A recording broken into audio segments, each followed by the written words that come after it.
Talking Normies. Oh, So wow, look at that. That's cool. So, Spidey Harper has been subscribed again. That's guy's great. I'm just going to start. I'm going to finish off the story. Hey, what up, everybody? It's the Talking Normies Podcast, the only official Talking Normies podcast where we talk about movies and such. It's the Talking Normies Podcast movies, but before we get into movies, we usually talk about a few other things. My name's Chris. I'm Pat. I'm Spidey. I am honorary guest Marquetta.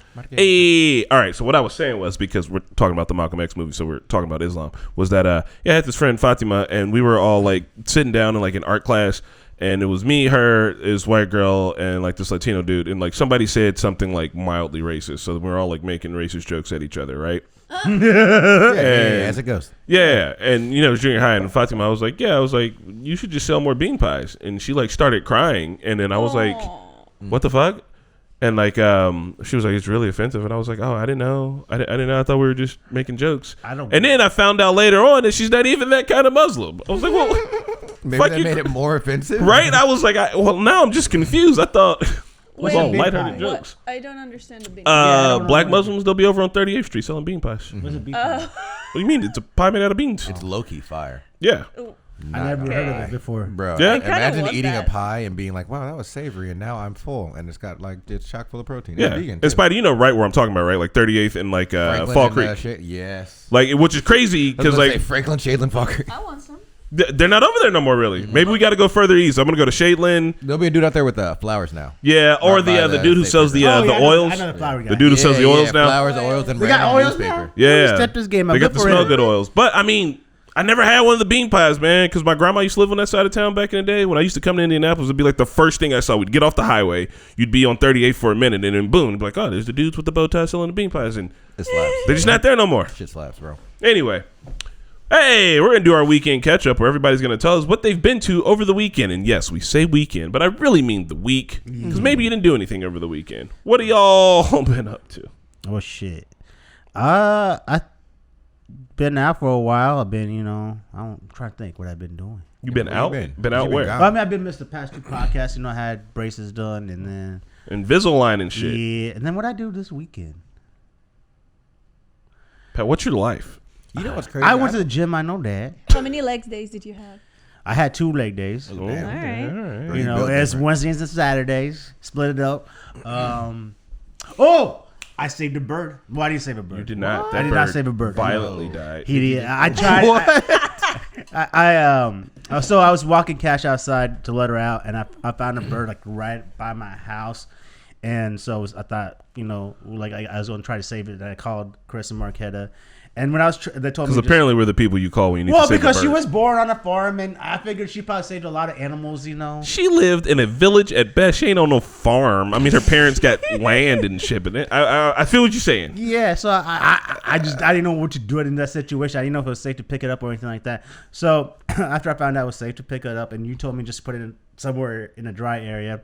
So when I was trying to pick this bird up, first off, I had like 8 gloves on me, like 8 plastic gloves on me, because I wasn't trying to get blood through.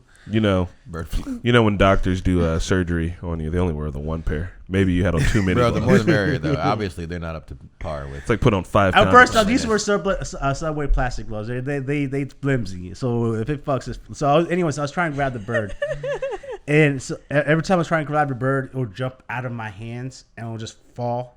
And so I did that maybe like 3 or 4 times because I didn't want to squeeze it too hard because I didn't know if his wings were broken or anything like that. Yeah, you kind of got to. There's a way you got to hold a bird where you're not, like that. But like, yeah. But if I do that, I thought I was going. Yeah, you don't want to hold it too tight, and you don't want it to. I mean, there's like, I don't know. Birds are delicate. They got bird bones. Yeah, Like so you bring it in here and then you put the thumbs on top. yeah, but it was like trying to move too much. Did it bite you?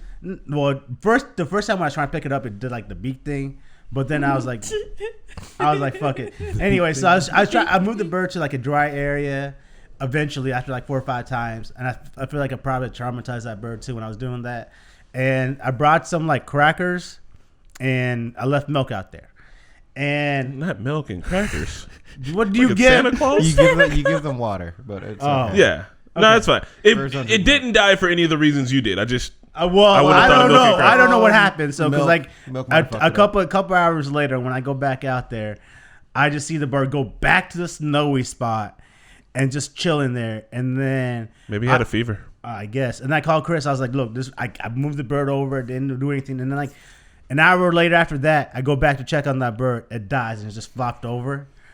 And so then I was like, what do I do with this? So then I thought Chris is just put in the trash can. I was like, oh, I don't know about that. That's not nice. So Oof.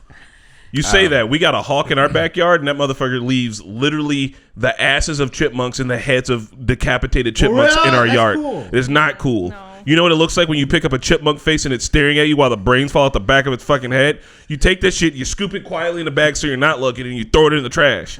Well, I didn't do that. So I went upstairs and like my family has like this little temple thing. So I took like one of the cloths off the temple thing. So I wrapped it in the bird because I thought maybe that'll help the bird to go to heaven or like, you know, whatever.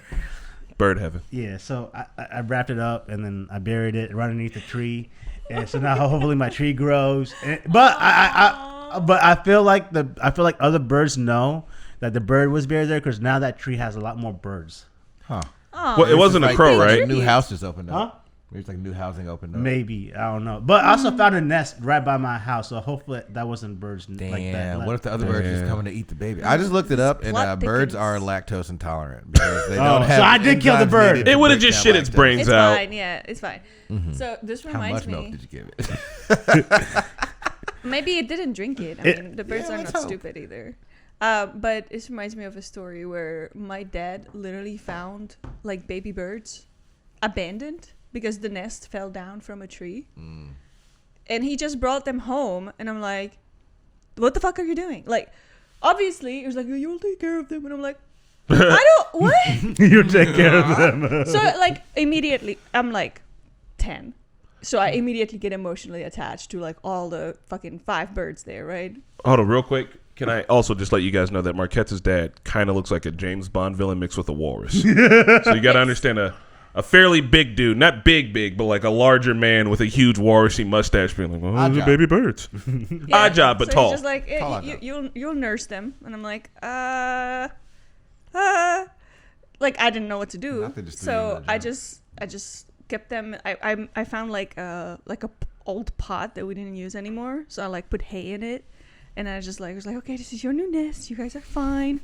I like put this like little heater next to it so they stay warm. And I put some like seeds there so they can like eat it. But I think they were too small to eat seeds. And they Did you baby needed like bird the Regurgitation. Did you try it? no. Apparently, committed. you can try just like chopping I just it like up. left them there, but like I kept checking on them. And like every time I would check, like one of them would be dead.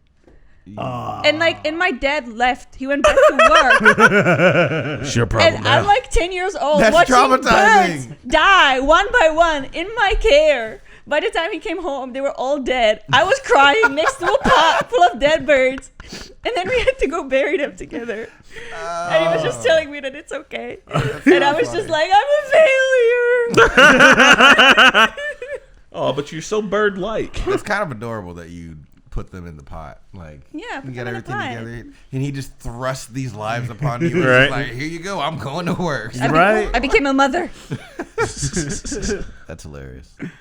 Well, Pat, your bird story is endearing, and I'm sorry that the bird didn't make it, but you did a good job. Yeah. I just wish I We would have brought the tried. bird inside. Maybe it would, if the warmth. No. Probably wouldn't have helped. No, it wouldn't have helped. I mean, you did more than most people would have done. So. yeah. And the fact is that, like, all right, this is me talking out of my ass. I don't think birds don't get very cold.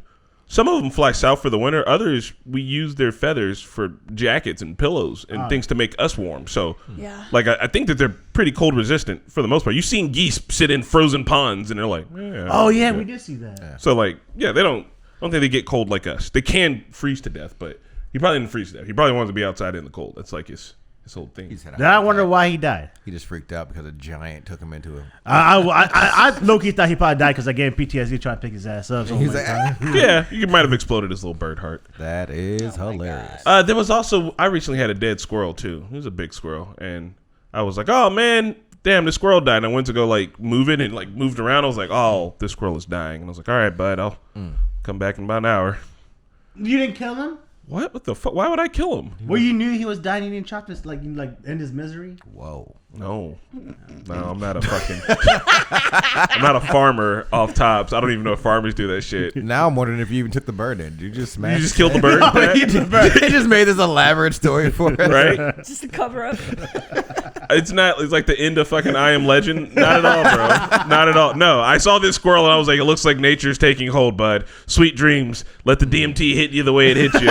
I'll be back in a little bit. I'm not the fucking god of my yard. I'm not here to kill the squirrels that wander into it. Little tweaked out squirrel. Yeah, no. After he died, I was like, this sucks, and I just threw him in the trash can.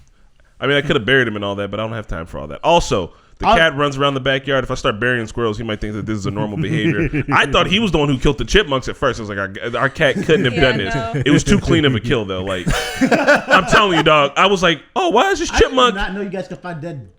We have a hawk. Like, I've seen this motherfucker, bro. Oh, And there's the only thing that could have killed this thing this cleanly, unless there's some 10-year-old with scissors running around. Always leaving dead animals in your yard. It just happened the one time. Oh, okay. Like, I saw the hawk like earlier that week, and I was like, all right, I gotta watch out for the cat. Bodhi tried to kill him. The hawk?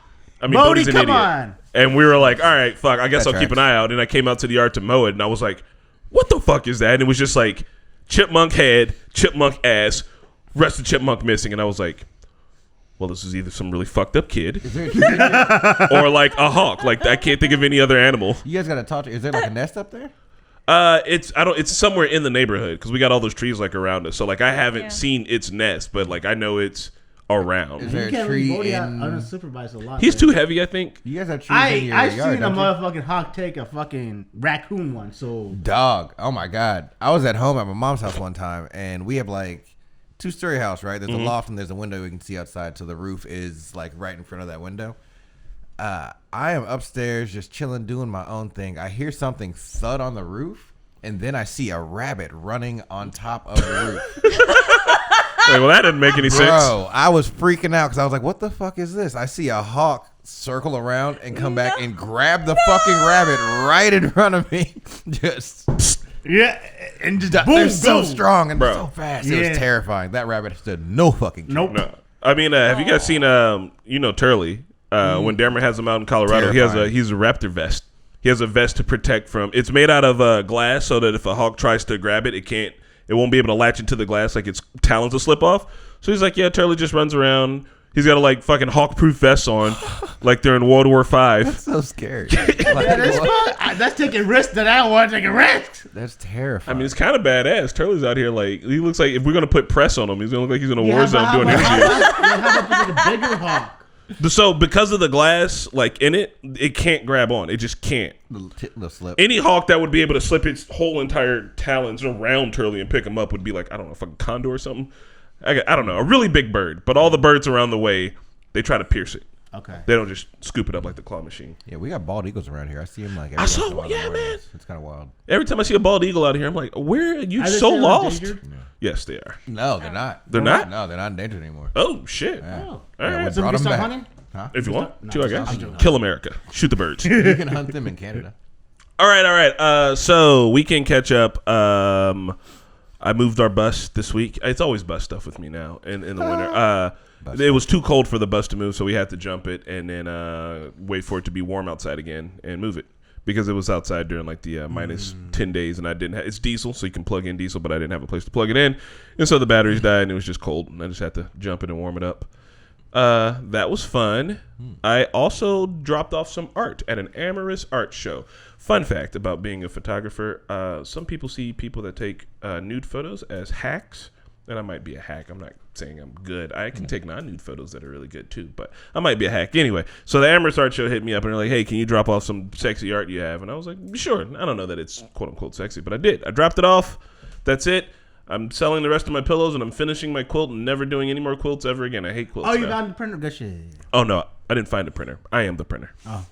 I figured out how to print onto cloth. It has been a whirlwind event, and when I'm done, I'm going to sell that print shit.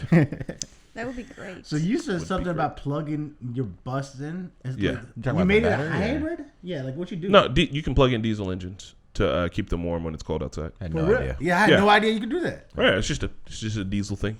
Oh, shit. Yeah, it's not a hybrid. It is a regular ass big old. I was like, man, you turning the school bus into a hybrid, but you should patent that shit. I mean, someone's already. You can turn them into all electric, but it just takes a lot of batteries. Kenny, did we do anything else interesting? I think we went grocery shopping. I don't know. I made a stew. You made a stew? Lamb stew, right? Ooh. I made lamb stew Where do you guys get your meat from? Giggity. from the store. Yeah, but which store though? Like Well, okay.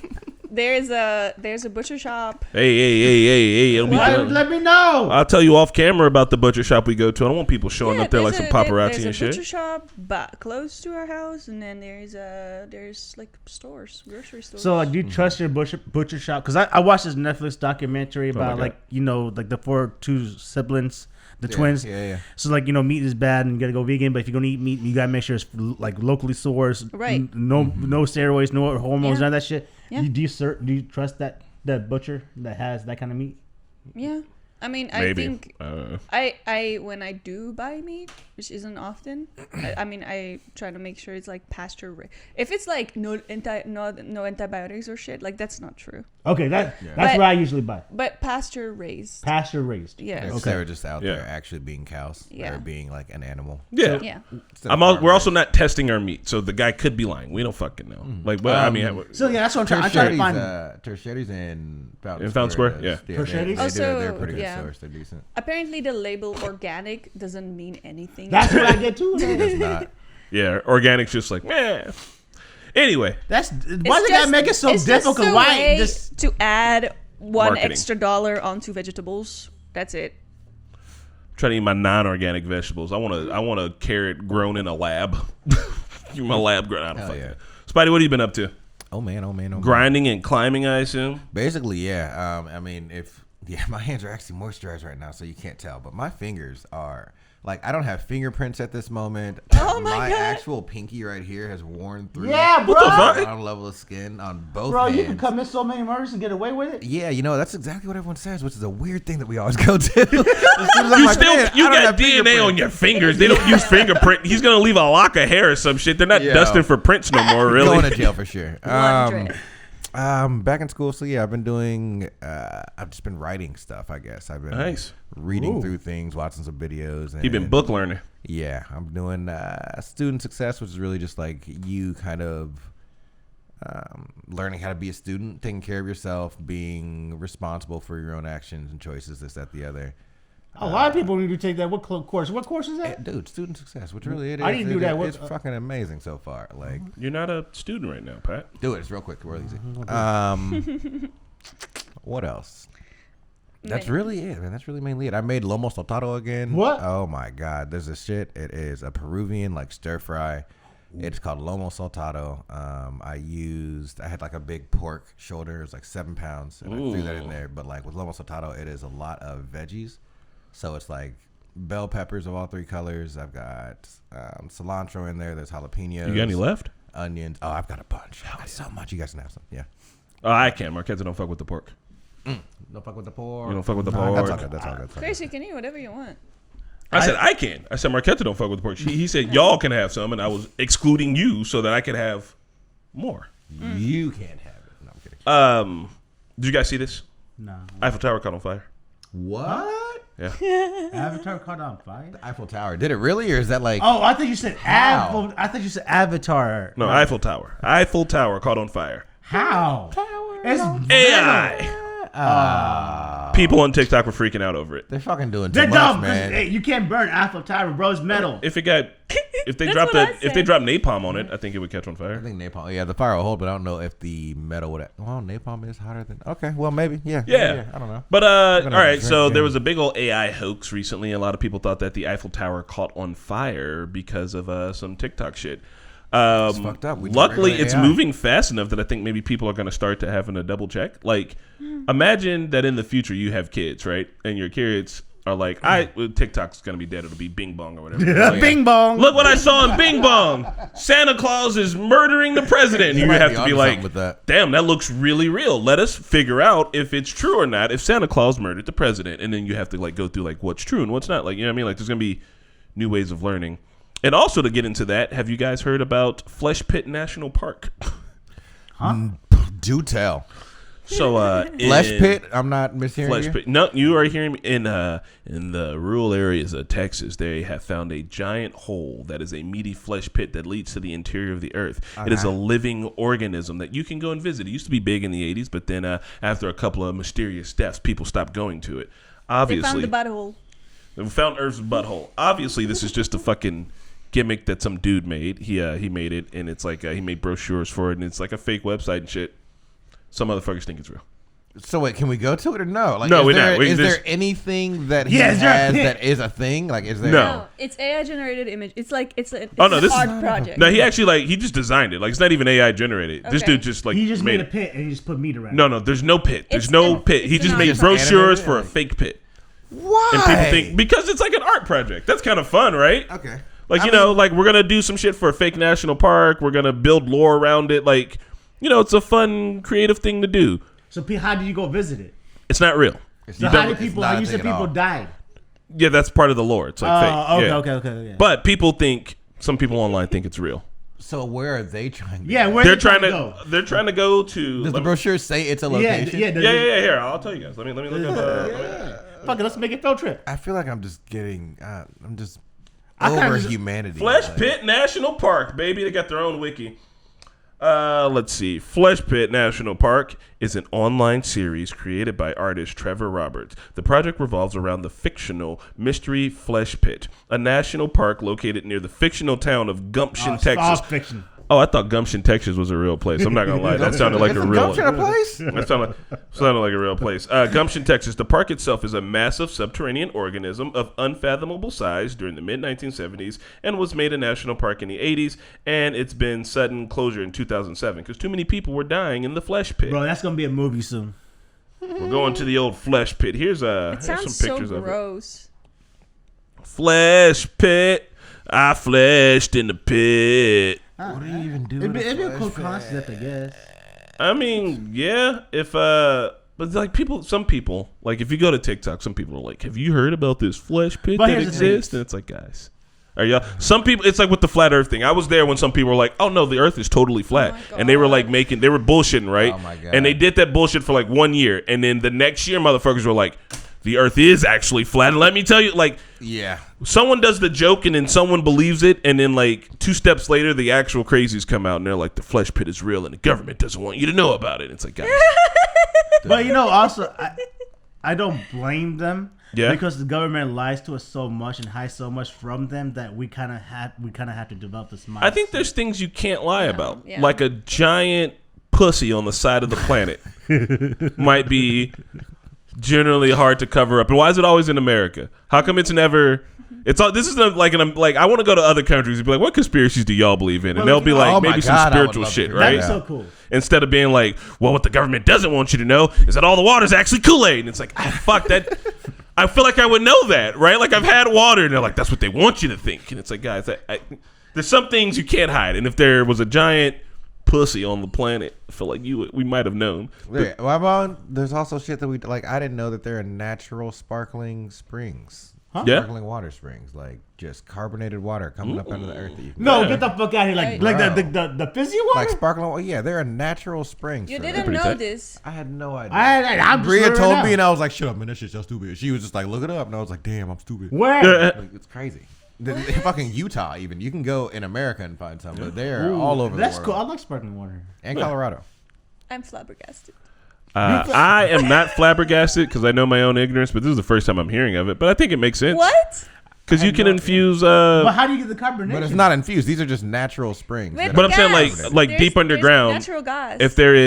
if there's enough pressure and enough like gas, it can just be like infused into water, and the Yes. shit bubbles up. I've seen So- boiling water coming out of the ground before, so like my concept of shit that can come out of the ground is kind of wild. Like I've seen that, so like no, I haven't heard of it, but like it is like I need to travel. can If see I that. was Coca-Cola, I would go to Utah and drop in the syrup and have it like a Coca. like that would be an attraction. no. Too late, they're already doing it. No. They're already doing it. hire Coca-Cola's on the way. They're about to hire you. They would have hired Pat immediately. You're about to become the true supervillain you were meant to be by turning all the Earth's water into Coca-Cola. Type twosies all around. We're all dying. Melt the earth from the inside. You put it inside of the flesh pit, obviously. There is a huge system of like mineral water springs in Czech Republic. So like that's always been You just go get around. Well, and not where I live. There's one where I live, and and it reeks. It smells like rotten eggs. Sulfur. The water is allegedly very very healthy for you. And if you just don't smell it, if you just cover up your nose and drink it, it's delicious. But it just smells so bad. But in other regions, there's like an actual really good water. Well, here's a real thing for you. Darzin Gas Crater, a.k.a. the door to hell. It's a forever fire. Is that an actual place? This is an actual place. I don't know what to believe anymore. No, this is real. Yeah. This is a real place. You said forever fire, is always burning? Yeah. So how do you contain it? It's just lava? Is it just a No, volcano? it's just... Hold on, where is this at real quick? Volcano? It is in Turkmenistan. Oh, yeah. That makes sense. So the fire never gets out of that containment zone? No, it's just in a crater. Also known as the door to hell, or officially is a burning natural gas field collapsed into a cavern. So it's natural gas field. It's burning. It's collapsed into a cavern, and it's just there. It just can't come out. Just on fire. Then what's the gas? Is it too heavy? Is it heavier than air then, or was that like? I don't know. There's got to be a reason. So that it why can't does it come not above. like wildfire spreads? Why is this not spreading? How the crater was formed is unknown, but engineers ignited the crater to prevent poisonous gas from spreading. So there was a crater full of people kept going by the crater and dying probably, and someone was like, "Let's just set that shit on fire." Blow that shit up. Yeah. So yeah, I don't know Cool. I how, would check it out. but yeah, it exists. It's in Turkmenistan, Turkmenistan, where's that at? somewhere on the planet. Let's find out where Turkmenistan is, guys. Anybody want to show their feet? What? I don't know. Someone asked. It's if we'd in show Asia. Turkmenistan. It's next to Kazakhstan. It's next to Uzbekistan, and that's it. What's I think beneath it? they below- Oh, also, Iran, Russia. Afghanistan, Oh. Uzbekistan, Turkmenistan. They also compete in Coke Peru. It's the only thing I know about that place. How do you know that? I was watching Coke Peru matches, and Alright. it's pretty crazy shit. Speaking Moral of the story is there's weird shit that exists on the planet that we can't, they're not hiding the gate to hell. You can just go see it. All right, what's up? Speaking of true and false, Yeah. did you guys hear about the AI generated images of Taylor Swift? Well, no, what you Oh do? God. Apparently, someone made like porn, like fake porn with Taylor Swift in it, Oh, and people were sharing it like by millions. And it's getting like millions of likes like every time it pops up somewhere. She keeps trying to like take it down. So people have been talking about it because technically it's revenge porn. You know what I mean? Yeah. It's like non-consensual. Like people are taking her likeness and jerk off to it. Like yeah. Well, it's fucking gross. to be fair, Kanye West did it to her first Yeah. in that music video. Yeah. I made that bitch famous. Anyway, that's what people have been talking about, whether it's like okay to do or not. I had no idea that was So, a thing. I mean, it's obviously not okay to do it, but like, how do you stop? Don't. Well, You can't. until there's a law about it, you really can't. There's no one to enforce it. There's nothing to be done about it. When someone wants to make a super legit AI video of you doing something awful, they just can't. Can't really do anything about it. So do you think if maybe she's on a big scale, so this probably won't work for her. But somebody on a smaller scale, let's say they found an AI porn of themselves. Do you think it's best to just leave it alone? Because if you draw attention to it, then it's obviously going to get bigger. It's getting bigger already, though. She didn't draw attention to it at all. Yeah. Well, I'm just saying. You said if it happens to a smaller person. If she's on a different like scale where Probably, I guess, obviously- just ignore Well, it. actually, you know what? So I listened to this podcast called Darknet Diaries, which is basically Nice. it's just a peek into cybercrime throughout the world and shit that's been going on. So there's this girl who, in high school, somebody put like nude pictures of her up on Kick. Or 4chan first and then Kick. Yeah. And basically this person went on harassing her for I'll go with like 10 years, to the point where she's been trying to deal with it, her and her sister, because she has a twin sister. She's been dealing with it, and then they find out who the person is and this, that, the other. But through those 10 years, they'd gone to the police and everyone they could, and it was always, there's no law against this. That's There's nothing we stupid. can do. Like, I get that picture's up there, but there's nothing we can do about it. To the point where she couldn't even get it taken down because the websites don't have laws or regulations. Yeah. See, and I feel like AI is hella unregulated. And the reason and this is my conspiracy theory. I think the reason why the government is not regulating it because they're using it to their advantage of doing some stupid shit. Like I've been seeing. I'm not saying this is the government doing it, but I feel like it's the government doing it. They're talking about like YouTube videos that you see, like the commercials, like you know the government's like didn't tell you about the money that you're missing, and like Steve Harvey's telling you could go find this money, or some other celebrity telling you could go find this money this way.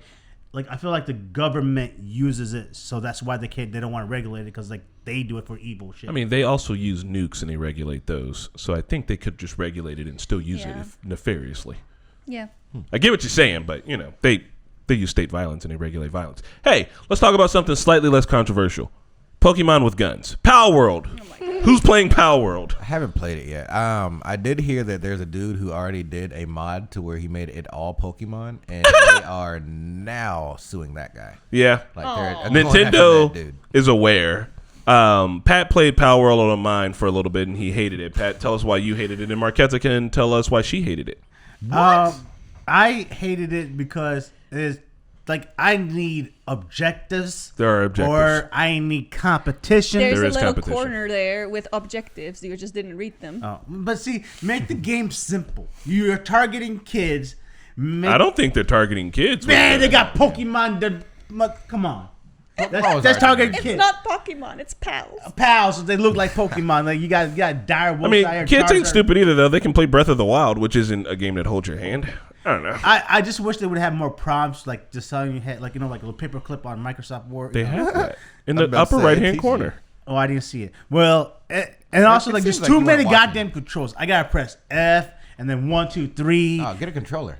Well, I was playing on his. Yeah. I got a controller here now, but yeah, I play with a controller on everything. But yeah, it was just too many controls and like it was just boring. Like I just walked around. And I was trying to kill things, but then Spencer said I couldn't kill those things because they were your things.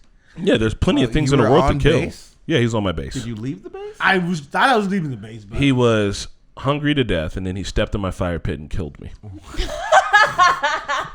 When you die, you lose all your shit, right, dude? Yeah, but he died on my base, so I just woke up next to it. But I built him. I did build him a repair bench so he could repair himself. Nice. My second repair bench. Thank you very much. Marquetta, why do you not like the game? Marquetta said she hated it. She played on stream with me on Tuesday. Because of slavery? I did not hate it, but I think I am not a fan of inventory management. I would like to max out and the game to tell me when I can't carry any more items so I can decide what to throw away instead of constantly collecting stuff and mining and just doing my thing for 5 minutes, and then I can't move because I'm too heavy, and I need to toss shit away because I spent 5 minutes mining, and now I can't take it with me. I was trying to tell you. That's infuriating. That's why you got to tame some pals. Yeah, man. That's what I was trying to tell you. And then you let them hold the way. See, no, that's I just want to be like, I want the game to tell me, okay, now you need to stop because you need other pals. So instead of wasting your fucking time mining this fucking rock, go get some pals so they can carry your rocks for you. And they didn't tell me that. So I just wasted my time. And then I walk around and I find a gun and I can't pick it up. I can't pick up. Why is the gun there if I can't pick it up? Because you're too heavy. No, you're also at the level heavy, where you can use guns. Like, you need to make your gun. It's just telling you that there's a chance you can get a gun. That's hilarious. Don't put it in front of me if I can pick it up. It is like Ark back there. You're absolutely right. I loved Ark. Yeah. That's my kind of game. I'm into it too, but I also feel like I'm going to get to level 50 and then I'm going to stop playing it forever. That's my plan, at least. I'd like to just go hunting and build a pack of something. Yeah, I got one base. I'm at the point now where I'll be able to dismantle and move my bases. And once I can do that, like I've gotten to the part of the game where there are pals beyond my level and they keep beating me, so nice. I can't fight them, so I have to level up. And so I'm just about to go on a fighting spree. I beat my first tower already. I'm enjoying it. I got a base. I got people in my guild. Here's where I do think the game sucks at. There's some glitches still. It's still in early development. Mm-hmm. There's some glitches still that kind of suck. And then also when you join someone's server, you don't come with your own level. Oh, my God. When you join someone's server, you're like starting the game again from scratch. So like last night I joined Eli's server and I was like at level 1. And I was like, well, that's dumb. Yeah, I'm at level fucking 18 on mine. Yeah. You can't save your dude and carry him over? For whatever reason you can't, they're gonna have to fix that because it's like that's like old game shit. That's dumb. Yeah. And once they get that fixed, then I'll be interested. Because right now, when people join my server, I'm just giving them everything they need off top. So I'm like, oh, I can give you pals, I can give you weapons, clothes, whatever you need. I got like my guys are mining wood and rock for me around the clock. I got guys making arrows for me. I got guys making pal balls for me. Nice. I'm running a sweatshop. And fun fact, I caught a human, and now he patrols my sweatshop for me. Sometimes he sucks, but I caught him. Caught a human? You can catch humans, and then you can put them to work on your base. And there's a word for that, and I think it's either slavery is the word I'm looking for. I don't pay him shit. He lives in a computer, and then I take him out, and I'm like, work for me, bitch. There was this like random white dude I know who put up a message just like, oh man, this game's gonna come with so many annotations of slavery and blah blah. I was like, well, why would you say that? And it is really fucking happening. Like everyone's looking at this game and playing it like this is just slavery. It is. And honestly, I feel kind of bad. Like my little guys are running around with smiles on their faces, but they work around the clock. They have a sanity bar. The more they work, the lower their sanity gets. So that I built a little. So they need to work more to be sane? No, they need to work less. Oh, okay. So, but I built them hot tubs so they can take little breaks, and so now they take breaks in the hot tubs, and it revitalizes their sanity.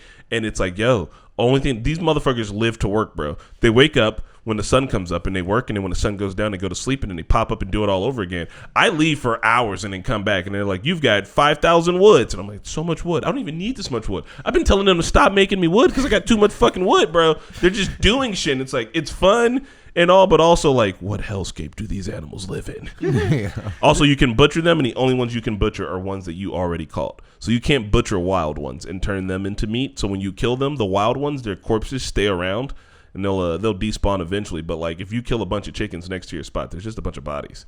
And you can't use the hatchet to butcher them to turn them into meat fully, because you get more meat when you do that. You'd have to catch them and make them your own, and then you can butcher them. Hey, that's fucked up. No, that makes sense, because if you were just running around and then you come to my base and start hacking up my shit, that's kind of fucked up. This game reminds me that the game that you guys played back in the day a lot was Animal House or Animal something. Animal Farm? Animal Farm, and now that game is gone. Like Sorry, not Animal Farm. It was Animal Crossing. Animal Crossing, yeah. Marquette still plays occasionally. For real? Yeah.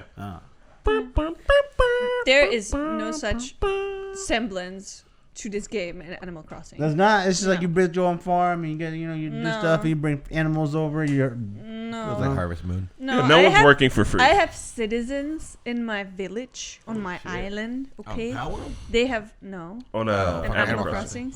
They have rights. right. They can leave when they want to. They can go on trips. There's a ship. There's an airport. They're free to move. They don't have to work. They don't have to do shit. In fact, I'm the one managing the island and doing all the work. My pals are not free. They are. He said hardworking. One day, maybe I'll let them go and break the chains of servitude, but also the more they work, the stronger they get, so I can use them to go dog fight other pals. Do you let any of them in the house? Oh, no, I barely have a house. I just have a place to go to sleep. It's just like a roof with a bed. That's hilarious. But I do have one I can fly on. I got a wolf that I can ride on, and I go riding around the countryside, bringing death to other small animals. Is there one big enough to build a base on top of? No, but that would be pretty cool. I do have a fire dragon that I'm going to build a harness for in a bit, and I'll fly him around. Anyway, let's talk about the movie. Hey, before we talk about the movie fully, let me give you some fun facts. But while we're getting to those fun facts, Marquetto, what made you want to write your dissertation on Malcolm X? And when you were writing that, had you already lived in America or were you living abroad? When I decided for the topic of my thesis, I've never been to the US before, but I lived in Turkey prior to that. I was acutely aware of the Islamophobia in my country. And I was looking for some kind of example of, I guess, misrepresentation in history that could illustrate some of the points that I was feeling were happening. And Malcolm X came across. And I had no idea about him at that point. So I started learning and reading, and I was like, yeah, that's the guy. I'm going to write about him. That's interesting. Absolutely wild. All right. Yeah, here's some. been here. Was it was it for school you wrote or just like for publication? No, it was my master's. Oh, master's. Okay. Yeah. In education? Yes. Nice. Cool. All right. It's written in English, you can check it out. Like, it's there, Written in English, you say? Yes. Let's Google it. First off, in 1968, Worth commissioned a screenplay from the novelist James Baldwin, who was later joined by Arnold Perrill, a screenwriter who had been a victim of McCarthyism and blacklisting. So James Baldwin, famous activist, also gay black dude from back in the day, did the screenplay from a novel that he had worked on, which is crazy because they even show some of him in the movie. the movie wasn't going to be able to get made the way that Spike wanted to make it. They were going to hold back some money. And hold on, I want to read the name specifically. All right, so the movie was $28 million. Spike was like, I'm gonna need $33 million, and they were like, no. So he contributed $2 million of his $3 million salary. He got paid $3 million to make this. He contributed $2 million from his $3 million salary towards the budget, and then the film was saved by financial interventions of prominent Black Americans, such as Bill Cosby, Oprah Winfrey, Michael Jordan, Magic Jackson, Janet Jackson. Damn. My bad. Magic Johnson, Janet Jackson, Prince, and Tracy Chapman. Damn, these are studs. Bro, so like, Studs. motherfuckers was like, okay, we're going to get this movie How made. much money? Yeah, we'll do it. We're going to get it made. Denzel had played Malcolm X in a play before this. Yeah. This was a Spike Lee movie. Yeah. Yes. So like, you said like he sets the budget, right? So like, why He doesn't set the budget. Why did he have to go ask for money? Because like that's like this is his company. This is his. He didn't. So the production company is who sets the budget.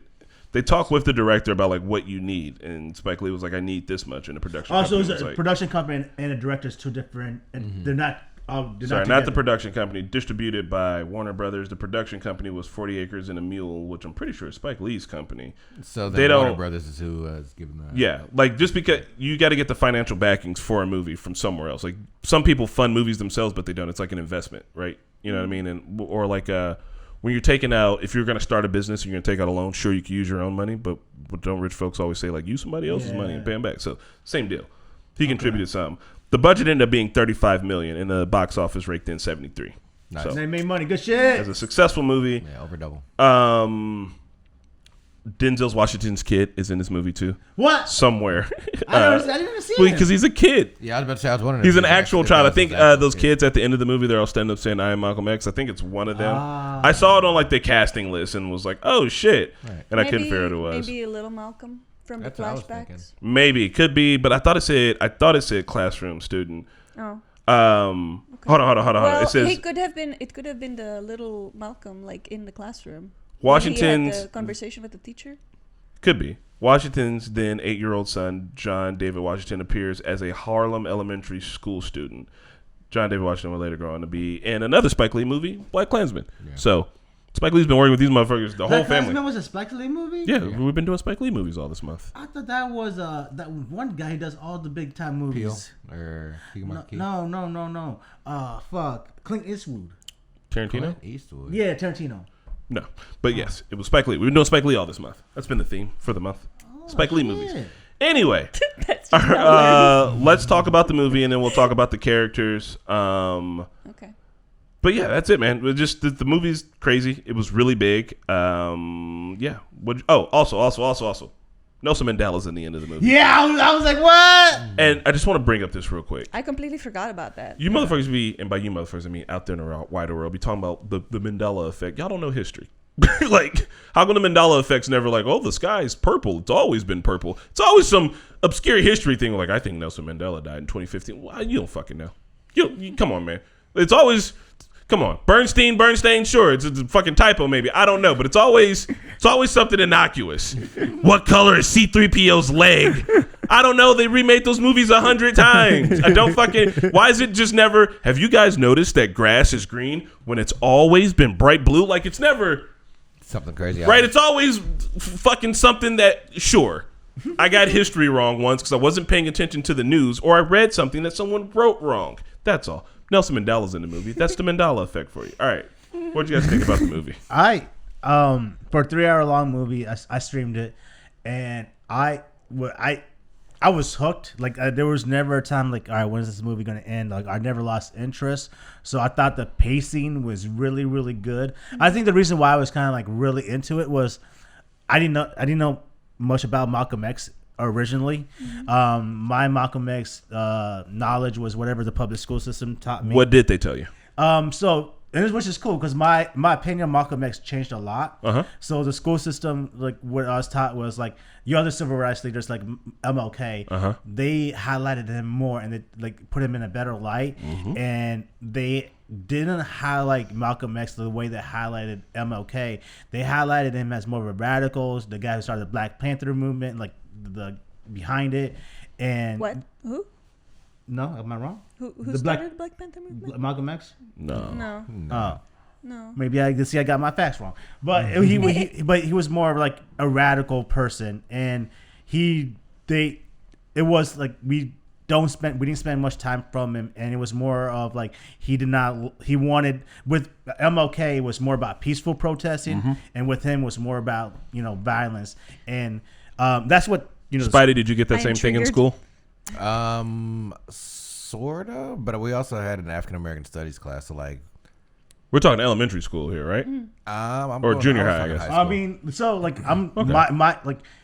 mine was from like elementary to middle school. Like middle school was always the same teaching about. Like, okay. It was because I got a lot of the same in school. Like for me, like unfortunately, and it's embarrassing, but the truth is, like I didn't dive more into Malcolm X until Marquette was like, I wrote a thesis about Malcolm X, and I was like, oh well. I really did not know. Like I really did not know like his upbringing at all. Like how fucked up his upbringing was. I didn't know that his mother was raped by somebody. The stuff that I didn't learn. It was mainly about focus on MLK because he's nonviolent. Yeah, nonviolent. And we want you to, if you're going to be an activist when you grow up, to also be nonviolent. Yeah. So fun fact: Malcolm X was nonviolent. Yeah, he was nonviolent. What? It was really just to watch that and seeing the upbringing was kind of like, and then for him to still deal with it was like not changed. It was kind of fucked up. But the biggest scene that stood out to me the most, and it was really the most impactful scene for me, was when he was in prison. And can I talk about this, or are you trying to do like a? Oh no, I just want we'll go through. How about in a bit we'll talk about specific scenes, but I just wanted to get your overall view of the movie. Overall view, loved it. I learned a lot more about Malcolm X as a person, and low key at one point throughout the movie, I was really considering converting to Islam. They got you. I was really considering converting. Like, man, this is what the world needs. But then when I see Elijah Muhammad's what he did with the teaching, I was like, okay, well, this is like with every other religion. I mean, that's everywhere. Yeah. Spidey, what about you? Your vibe on the movie, just general. Oh yeah, definitely love the movie. The movie was good. It gives a lot of like insight to Malcolm X because I didn't know a ton. I feel like we in African American studies we definitely touched on Malcolm X and MLK, but then we got more into actually like Black Panthers and Bloods and Crips like Tukey and fucking Huey and all that jazz. And fucking Fred Hampton, baby. Dude, yeah, it was wild. So watching this was a lot of fun. I remember watching it as a kid and not even knowing what the fuck I was watching. I just thought zoot suits were cool and and someone's gonna get shot in the movie. So I always wanted to wear zoot suits at prom. I remember that super bad. Like I had some. There was one like when you were picking out your prom outfit, and zoot suit was one, and I never got to. I only went to 2 proms. But we need to bring that shit back because I would spend money on some dope ass zoot suits with the fucking hat. So I just feel like you're gonna look like the mask. Probably get a vintage. The shoes, bro. The shoes were matching the whole man. Bro, that's how you can probably get vintage zoot suit somewhere. I'm gonna look up zoot suits while Marquetta tells us her opinion of the movie. I would say don't learn your history and facts from TV except for this movie. Because this movie was actually like really well done in terms of historical accuracy. And I think, it takes 3 hours, but it's definitely worth every second. And I agree with Pat that the pacing was really good. Me and Chris were watching it like kind of late, so we were getting a little tired towards the end, but I think in my opinion, the ending is the best part when he goes to the to the pilgrimage. Yeah. And he's being followed by the CIA agents. Blatantly. Very obvious. The only white people. Well, not the only white people there, but yeah. Hey, 6 foot tall white dude with that Bowflex camera over there. What are you doing? Nothing. I really enjoyed Denzel's performance because even as he was like changing his appearance, he was changing his demeanor, his facial expressions. Like there was a lot of tension when he was in, like when he was young and when he was like in the Nation of Islam. He was like really angry, and he just like his forehead was always like tense, and then when like towards the end he was like really calm. Like yeah, he was under a lot of stress. They were trying to kill him constantly, but it seemed like he was like kind of more at peace. And he smiles right before they shoot him. Yeah, because he talked about being a martyr and that he felt like the martyr was. He's at the time for the martyrs now. Yeah. So I think I overall mainly enjoyed Denzel Washington's performance. Denzel, that was Angela brings it every single fucking time too. Yeah. That was peak Denzel for sure. I haven't seen older Denzel movies. Like I think like the oldest Denzel. This was Glory. 1992, right? This movie was 92. Yeah. So like I think the oldest Denzel movie I know of is like when he starts becoming more of an action star, like Inside Man, Pelican Brief. Okay, Those are like I think 2006. Yeah, those are all like in the 2000s. This might be the oldest one you've seen. Before this, I'm pretty sure he did Glory with Morgan Freeman. It's they're in the Civil War. I barely remember that fucking movie, but yeah, this is like he was in a play before this where he was Malcolm X, and I think that's where the idea came from that he could do this. And yeah, him absolutely carries the fucking film, does great. Spike Lee, always in his own fucking movies, isn't a very I feel like sometimes when directors in their movies they can be obnoxious. He wasn't super obnoxious at all. Like he kind of played a decent enough bit part where it was like just supporting role. Angela Bassett absolutely holding it the fuck down in the few scenes she's in because she's not in a ton, but yeah. I did want to say something about his acting though. Like when he was in the when he did the pilgrimage, and like he was in the when he was saying those the prayers, the cadence that he used and able to like say a different word in a different language, with the perfect pronunciation, the cadence, like that just shows off your acting skills right there. Like I was like, bro, like because he even had the mannerism down. Yeah, and I was like, that's just. I mean, I think it's also good on the production team of this movie to probably consult like actual Muslims. Yeah. Instead of trying to, because there's a lot of atrocious portrayals of like a Muslim prayer in TV. Yeah. It's like really bad and like comically bad. And this is like actually like they did their homework. It's like every time I hear in a movie like Czech speaks Czech, but it's like no, it's gibberish. Like what the fuck is this? Like, there's so many Czech people living in America. You could consult. That takes too much time.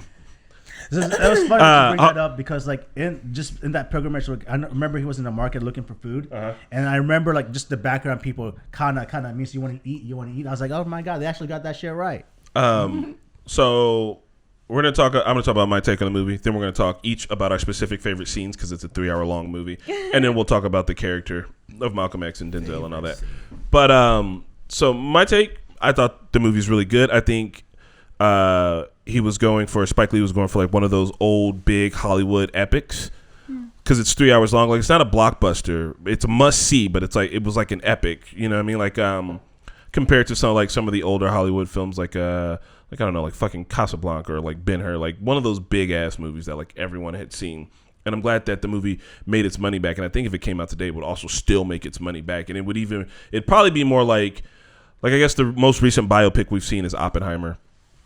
And like I really like the way that was done. And this I feel like was one of the older ways that people did biopics, where it was like biopics where they like it's just kind of like someone's life from start to finish, right? Which is a good way to do it. But I like the more modern version where it's like let's hyper focus on an important portion of someone's life, right? You know what I mean? Like in Oppenheimer, we didn't need his birth to his death, but also for Malcolm X, all of that really shaped who he is. So you need that in context. And anyway, I like that. I also want to do a triple feature one night where I watch Malcolm X and then the Muhammad Ali movie, and then we watch One Night in Miami because One Night in Miami is this time that Malcolm X, Muhammad Ali, Sam Cooke, and Marvin Gaye. No, the football player James Brown. God damn it, I can't remember his name. Joe Brown. He was an actor after that. I think so. Joe Brown, James. Yeah, it's Joe Brown. Joe Brown and James, either or. All four of them were in Miami this one night at the same time. And so this movie is a movie directed by Regina King. And it's about all of them being in Miami at the same time. They said Jim Brown. Jim Brown. And about all of them being in Miami at the same time and like maybe the conversations they had. Like they could have all hung out because they all knew each other and they were all in Miami at this same point in time. So I think it'd be cool to watch all three of those movies because they would kind of line them up. That'd be fun. But I thought the movie was good. I see it more as, because I know a lot of people who've been to jail, And there is indoctrination that happens to people in jail through not just religions, but also like gangs. And like when you are at your lowest, it's one of those moments when you can be brought into something. And I personally see the movie and maybe his life as like him reacting to his situation and being one of the smartest people in the room, but also being used by people. Like in the beginning, he's trying to be his own man, and like his vices are taking control of him. Cool. Then East Indian Archie starts using this man. Also, the one part where he's like, East Indian Archie could have been a fucking math genius. He damn well could have been. He's like, I never wrote a number down in my life, and it's like, okay, you're a magician. I'm sorry, bro. I'm not running numbers for you and not writing them down. Right. You better get all the way the fuck out of here. People can't do that. You are a unique individual. So I ain't never written a number down in my life. It's like, bro. And he tried his ass. It was just like, bro, I mean, you know what? I had it 2-1. Right. So, but like, so he used them, and then he ends up in jail. And then when the Nation of Islam is like, oh yeah, we can use you. We were seeking you out after you're in solitary confinement. And then they're like, and then he's doing a really good job. And then once he does his pilgrimage, which I also think that like, just like astronauts see the world as a whole and they're placed in the world differently when they see the world from space, I think you see America differently when you go to other countries.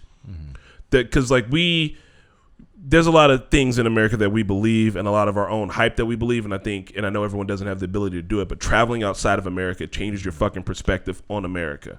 Some people will leave and they'll be like, I love America so much and I can't believe this. But I think if you actually try, if you don't leave your Americanness at the door and try another culture, try to be immersed in something different for a while, you can see a lot of the issues that we have and retroactively be able to figure some shit out. And I feel like when he started becoming his own person and started moving in his own lane and stopped being used by other people and being useful for other people, that's when he became the most dangerous, and that's when he fucking died.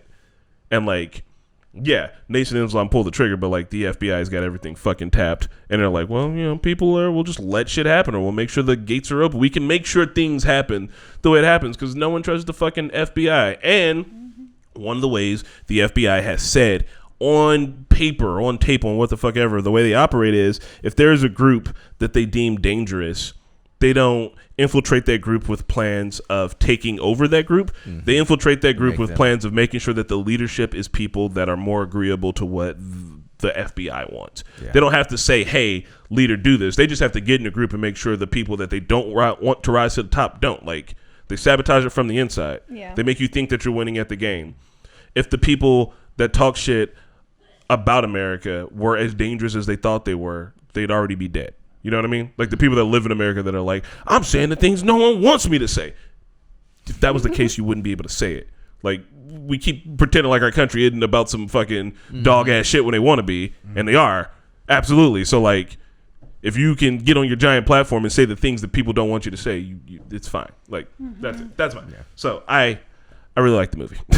It's long as shit, but it's good. It was probably my third time seeing it. First time seeing it in maybe the last 20 years. Damn. Yeah, first time seeing it as an adult. Yeah.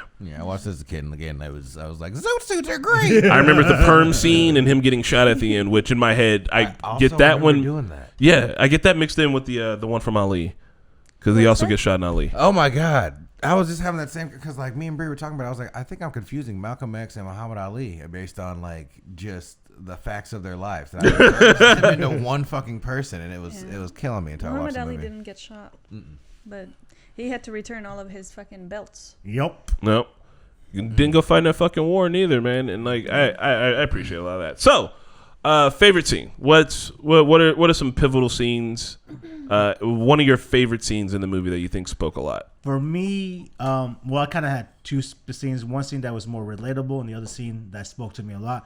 The scene that was relatable to me was when he was taking a shower and brother. The guy Baines came and talked to him while he was taking a shower, and he put stuff in his hair. He was putting a perm. Yeah, that's to make him conk. I never knew that people would put conk in their hair to make it flat and so they could look more white. Make it straight. And that resonated with me because when I first came to the States, when I got bullied a lot because I was like the only brown person in like Carmel.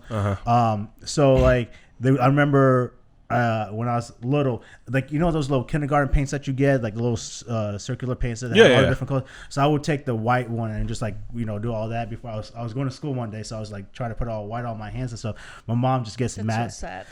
My mom just gets mad at me and just whatever. So she, whatever.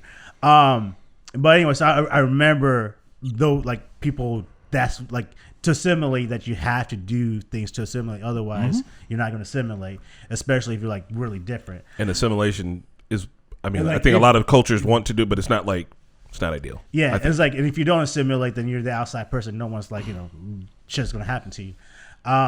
So that spoke to me because I didn't know that even black people were trying to assimilate with white people like that. I never knew that.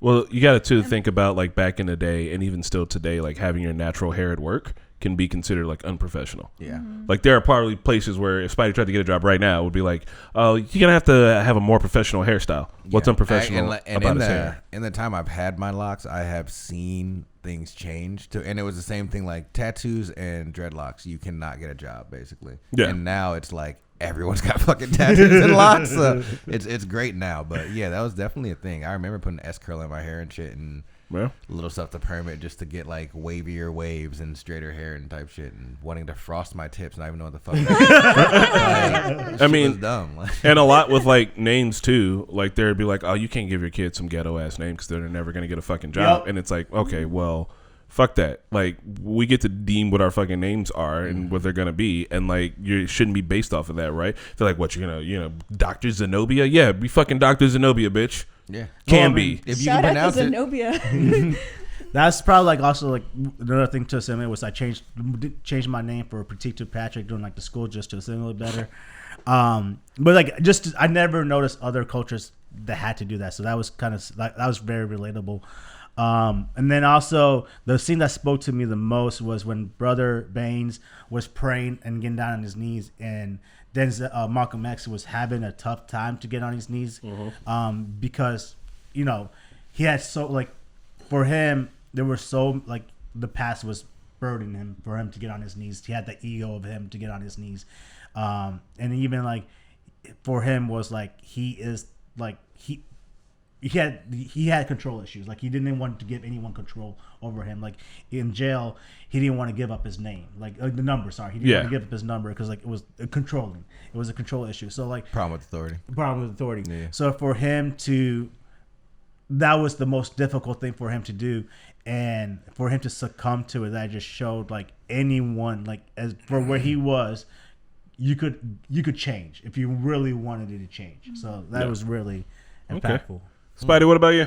Damn, for me, it was a little goofier. It was the scene where him and I forget Spike Lee's character. Shorty. Him and Shorty are trying to conk the hair and there's no water. Yeah. Look, because that shit's iconic. That shit, it does start to burn, and you have to wash it out immediately. Like, what does it burn feel like? Oh, it's a chemical burn. Yeah, a chemical burn right on your scalp. Like, everything starts heating up, and it's itchy and hot at the same time. And you want to scratch it, but if you do, like once it's on your hands, you'll get it anywhere else. Like it's. Yeah, it's hot peppers, bro. Don't do it. Not at all. I had a little tiny perm once, so I know. Back in junior high, boy, when I had braids, bro, that was the shit. Right? I was trying to get my little S curl on too, man. I had the little box and everything. S curl kits, bro. Yeah, that was it. That was the one for me. Yeah. As far as it being fun, the ending where he gets shot was actually a big one for me too. Giancarlo Esposito pulls the trigger. I constantly am wondering, like, when I remember being younger and not knowing what they meant when they kept on yelling, "Get your hand out of my pocket," and then being older and looking at it like, diversion. Yeah, right. It's a setup too. Like, oh yeah, I want to do it at one. Like, I want to do the precursor. I want to really want to like. It was like, oh man, like.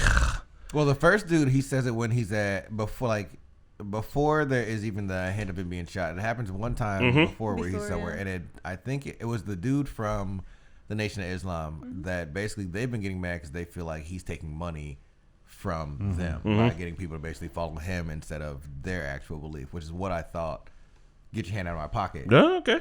I didn't take it that. I thought he was like priming the crowd to just being like, oh, something's always happening there. Because when he says it at the end, he also pulls out a fucking smoke bomb. Yeah. To like obfuscate or to obscure what's about to happen. So I thought it was that. But yeah, because they were like, you're getting too big. You're trying to eclipse. He's talking about the problems with their sect of it, basically, specifically. And then they're literally like, get your hand out of my pocket. And they shoot this nigga. Because they also ask him, too. He's like, what do you want? You want a car? You want this? You want that? You want the status? He's like, it's not about that. I think it's like there's this thing that happens with like cults and like religious things too, that like there's the like, oh, like the people who run the mega churches, right? It's like, yeah, we're doing this because, you know, God, this and that. And then like they'll get a true believer. They'll get someone in who's like, oh, starting to understand this shit, and eventually being like, we're just doing this shit to get rich and have power, right? And then being like, I mean, yeah, and then that motherfucker usually gets kicked out of the shit, like, right? It's like, yeah, you know, we're doing a thing, obviously.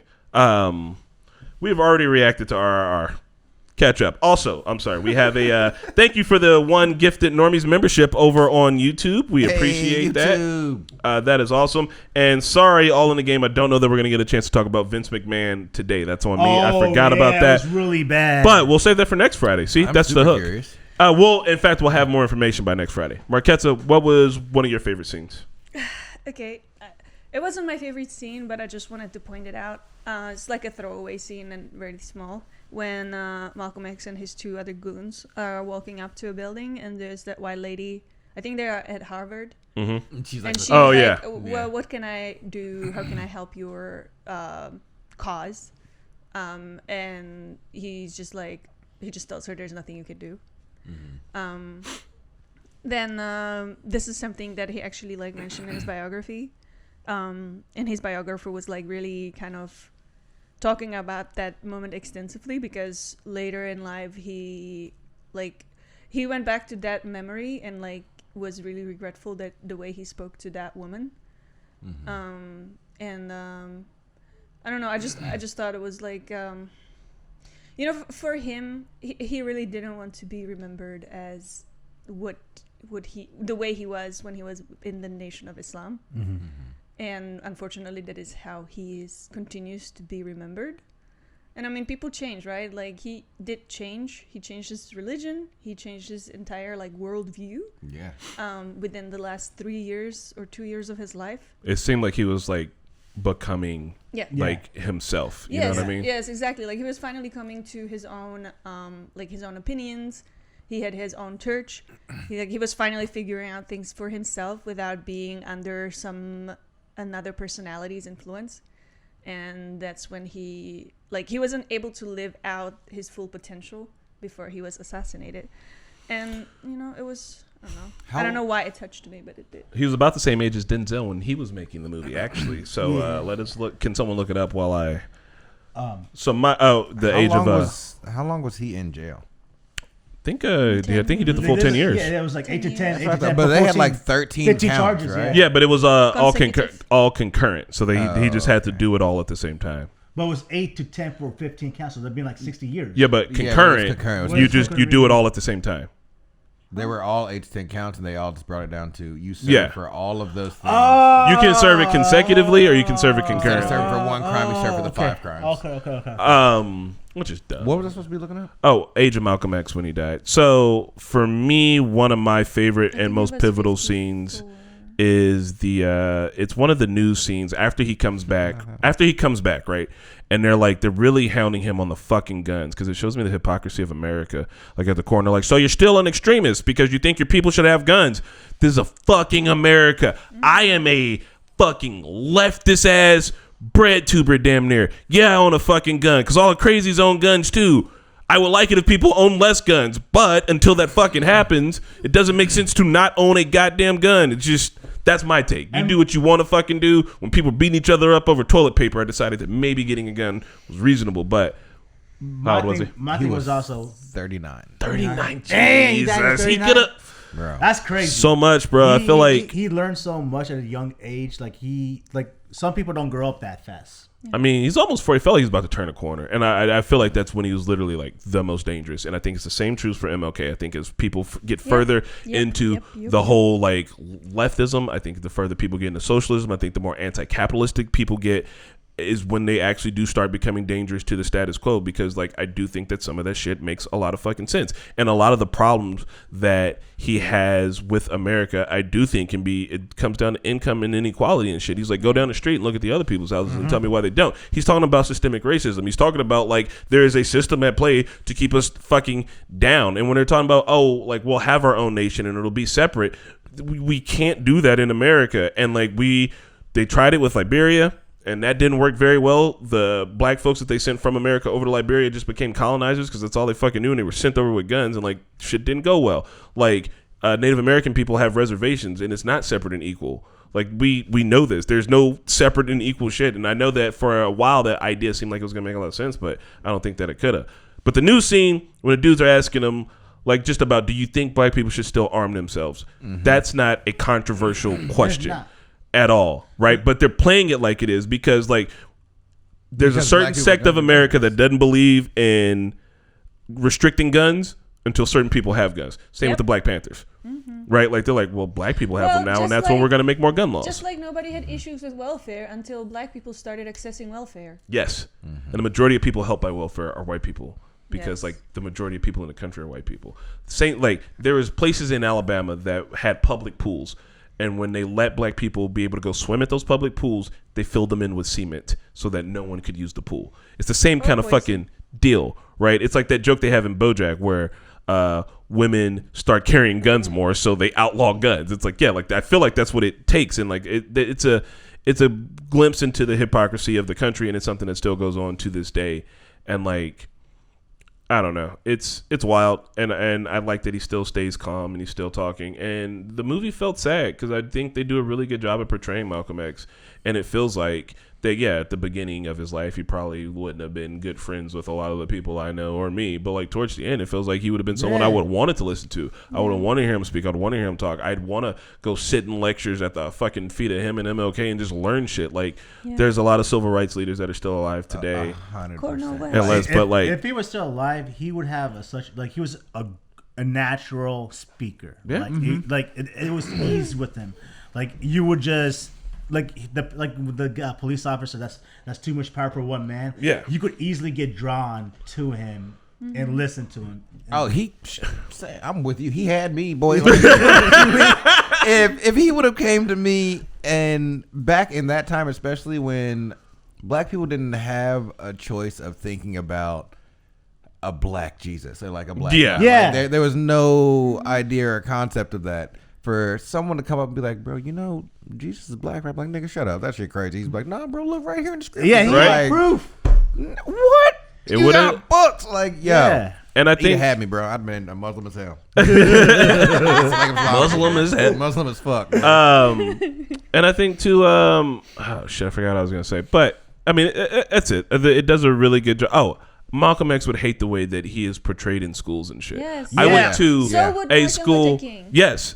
And like I went to a school, 400 students, all of us were black except for I think like 2 kids, for gifted and talented in Gary, and I'm pretty sure we weren't even given like proper curriculum on that. It was a good school, it was a really good school, and he did a lot of really good things, but I don't remember learning proper shit about civil rights there. And then like moving down here, I don't even remember what it was about, but it's like it's in our education too, for all those things that are happening now that are shitty, which are way shittier than they even used to be, because we're over here in motherfuckers in Texas being like, oh no, slavery was cool, people enjoyed it. Like, it's not even about that. It's always the deep history shit, but it's the more recent history. Like, this isn't that long ago. He was talking about 1964 is going to be a good year for us. My mom was born in 1964. My grandma is still with us. Like, we have family members that were there then living through that shit. My grandma grew up on a segregated street. Like, we should be learning about our deep history and how that affects now. But I think like our most recent history, civil rights movement, we should have a whole entire class on that. We should be learning it, because it doesn't just affect black folks in America, it affects everybody. Everyone's talking about, oh, there's no peace in America. When will we have peace in America? And it's like, well, when we fucking learn the history and we actually start to solve this shit. And the whole narrative about like Malcolm X being basically, you have like Malcolm X on one end and Martin Luther King on the other end, right? And like one is evil and one is good. And it's so reductive to what either of them had to say And then the in between also just gets siphoned into those two categories. So if you like Malcolm X, then you're violent and radical. And if you like MLK, you're peaceful and you're like this and that. But that's not how that was at all. In fact, they both, like, before they were assassinated, they kept trying to meet, and it was not panning out because of the threats on both of their lives. They like never were able to actually meet, but they wanted to meet and talk, and they wanted to start an initiative together. They met up at least once, but I don't think they got to start doing all the stuff they wanted to do. Exactly. And all of these plans were cut short, and like it just makes me mad, because like imagine where we would be now if those two could work together. And the other thing that this narrative like plays into is Islamophobia.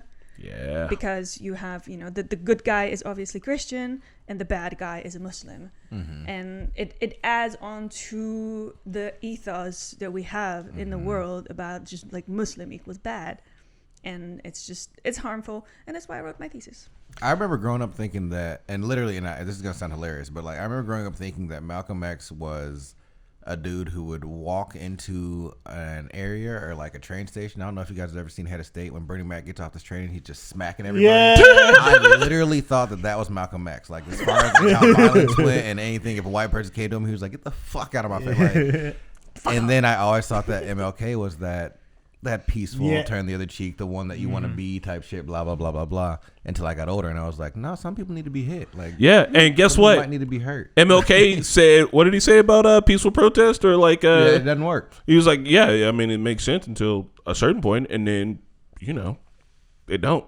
They both are. Self-defense is both of them acknowledge self-defense. Yeah, like MLK isn't like, okay, fuck me up, fam. Like, just take it. Fuck me up, fam.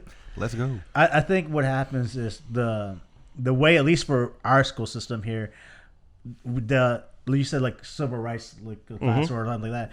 Well, the reason we were taught any ounce of civil rights was because they would talk about Civil War and the slavery, and then after that we would have maybe a chapter that encompasses everything on civil rights, where the other 6 other chapters were basically on the war and the strategies of the war and everything, and they only focus one chapter on civil rights, and the civil rights people they focus on like MLK and Malcolm X. And like for me, like I said, my opinion, Malcolm X changed drastically after watching this movie, because I'm glad you watched it on stream too. That's really cool. Yeah, it was really good to watch because I got to get some insights from other people that I didn't know about, especially the FBI shit. Yeah, I did not know the FBI was behind Malcolm X. They show you to you in the movie when there's the 2 white dudes listening to the call, and they're like, this guy, and they're like, what did they say? He's a saint compared to MLK. Yep. I never knew that like the FBI were watching civil rights people like that. Oh, for sure. Yeah. And just for me, I wish now that Malcolm X probably gets the same amount of attention that MLK does, because they are the same people. They don't want the same thing. And then they didn't even take a different approach. It wasn't like Malcolm was ever violent or anything like that. It was just like white people did not like Malcolm flat out saying fuck white people. And here's the thing, they didn't like MLK at the time either. Yeah, and that's like people keep wanting to be like, oh, MLK, there's MLK. It's like if they were both around today, people would hate them just as much as they hate anybody fucking else. It's crazy. I think trying to boil 2 people, anything or anybody or any movement down to something that's really succinct like that doesn't work. I also think that the American school system is really good at making us good workers. And I think that learning about social issues and social income and inequality makes you a worse worker for the most part, because you're like, oh, like, well, I can strike, I can fight against this, I can do collective bargaining, yada yada yada, blah blah blah. I think like that's why they don't teach this shit in school. In school, I took an economics class where they taught me about surplus and supply and demand and how to figure out what revenue is over profit and all that. And you also go to school essentially like you learn your work week, like you learn your hours, you learn how to deal with a manager, you learn how to deal with teachers and shit. Like they really prepare you for work, which is, I do think you should be prepared for that, but like that doesn't mean you need a full-on education. You know what I mean?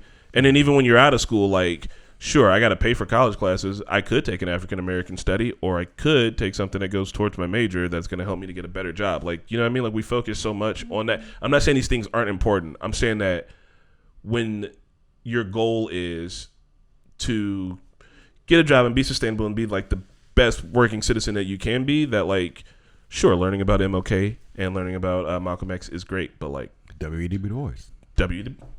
Fucking James Baldwin, the homie. Like, learning about these people is great, but does it make you better at what your end goal is? And your end goal is financial stability. And like, not really. Which is really, well, and someone brought up W.E.B. Du Bois, which made me think about it. But like, yeah, that was his thing. He was like, yo, we need to get land and start taking care of ourselves and our people. And that is what he wanted everyone to do. Like, I put him in the same category as Malcolm X and MLK, but he doesn't get any attention kind of thing. Yeah, that's actually really all I had to say about him. Yeah. Also, fun fact I learned recently, because I was calling him Du Bois, that it was actually pronounced Du Bois. Yeah. Du Bois. Like Du Bois, like on purpose. Du Bois. Anyway, that's it. We are, and this is for all you people watching on YouTube. Right now, there's 74 of you watching on YouTube, and I mean it's for all 74 head ass of all you motherfuckers. Y'all need to listen up, because I'm about to tell you the movie we're watching next week, and if you want to participate in the conversation, it'd be nice if you watched the movie. This is the Normies Movie Club. Started originally because Pat watched American Psycho and was like, I don't get it. And so we have now started watching movies more and talking about them and diving into them because, well, in this case, this movie teaches a lot, but don't get your information from movies like this. But you can still go and learn and watch. But here's the thing. This is what I want to say, though. Yeah. You, like, a normal human being is not going to, like, unless they're super interested, they're not going to go seek out information on it. Mm-hmm. And it's going to be, like, we need movies like this to educate people. You just can't rely. It should be the start of your education. Yes. Yeah, but I'm just saying, but to pique your interest. Yes. Yeah. To pique your interest. Because, like, no one's just... Because this is not like sexy, fun, exciting things. No one's just gonna, hey, I want to go learn about it. Like, people need to get the interest peaked, and we do need these type of like accurate movies out there, so it gets peaked. And that way, people are actually be more educated. Otherwise, we're not gonna have educated. But education and entertainment aren't the same thing. Education is boring sometimes, and guess what? It kind of has to be because. But to get there, you gotta have some interest, but you gotta be able to pique people's interest. Yeah, I'm saying I agree. I just don't want people to. I don't want anybody to go and watch a fucking biography and then like do a book report on it. I know reading books sucks. I'm here with you. I suck at reading books too. I can't read a dissertation. I haven't read it yet. Like, I'm bad at it. But that's where the information is. All right, that's where the hidden nuggets of truth are. They're in books. Not all books. All right, don't go read The 7 Keys of Lights by Enoch, which I have flipped through. Don't read that shit and think that the pyramids at the bottom of the ocean are going to solve anything, because they don't exist. Okay, no. Maybe the books about Atlantis. I stumbled upon a cult book and read like half of it. I was like, I don't have any evidence against it or for it, so I'm not gonna say. Oh, last fun fact about this: the cinematographer for this movie directed season 2, episode 11 of The Wire, where Frank Sabaka dies. Okay. I was watching this movie and legit thought, like, the way it was shot, I was like, this is gotta be the most recent movie that he's done. Had no idea it was 92. Like, I thought this movie was after Chirac. Oh no, it looks great. It's fucking crazy. Anybody out there that shits on old movies, I'm not going to insult you, but I'm thinking about an insult for you. Watch old movies are good too. I don't know if you know this or not. Just like old music's good. I don't know if you know that. Just like old art, there's new stuff is good too. But in the past, there's been so many good things. Anyway, the movie that we're watching for next week is, and I'm going to read you the synopsis. Velocipaster. We're doing Kung Fu movies for Black History Month, and you guys might be wondering why. And it's because black folks like Kung Fu movies. That's why. And also, all months are Black History Month. All right, let me give you a brief dissertation on Ghost Dog. Ghost Dog, The Way of the Samurai is a 1999 crime drama film written and produced by director Jim Jarmusch. Forrest Whitaker stars as the title character, the mysterious Ghost Dog, a hitman that is employed by the mafia who follows an ancient code of samurai as outlined by the book of Yamamoto Tsunomoto. Does Forrest Whitaker play dog? Bro. No, dog. He plays Ghost Dog, an assassin. Is it Luda? Not. Anyway, Ghost Dog, The Way of the Samurai. That's what we're watching. I've been told to watch this movie for a very long time. When have you ever wanted to see Forrest Whitaker fight? I don't know. Movie music by RZA. Come on. Of course. Obviously, right? Like, who else would do the music? I bet he's in the movie, too. He's probably in the fucking movie. Man with the metal hands ass nigga. You get Iron Fist? Iron Fist? Oh, my God. Was it? Oh, my God. Yeah, the man with the iron fist. With my cheese. Listen, An international co-production between the United States, France, Germany, and Japan. This film premiered at the Cannes Film Festival, where it competed for the Palme d'Or. What? It was at the Cannes Film Festival. I don't know if it won the Palme d'Or. We gotta watch it, y'all. Come on, Ghost Dog. Ghost Dog. All right, everybody on YouTube and everybody on Twitch, go watch Ghost Dog. We're watching Ghost Dog. We're talking about Ghost Dog next week, okay? All right. Ghost Dog. Ghost Dog. Ghost Dog. Ghost Dog. All right, y'all. We'll see you at the next one. Bye. I sincerely hope Ghost Dog is good, but here's the thing. It can't really be bad. It's called Ghost Dog. My expectations are pretty high.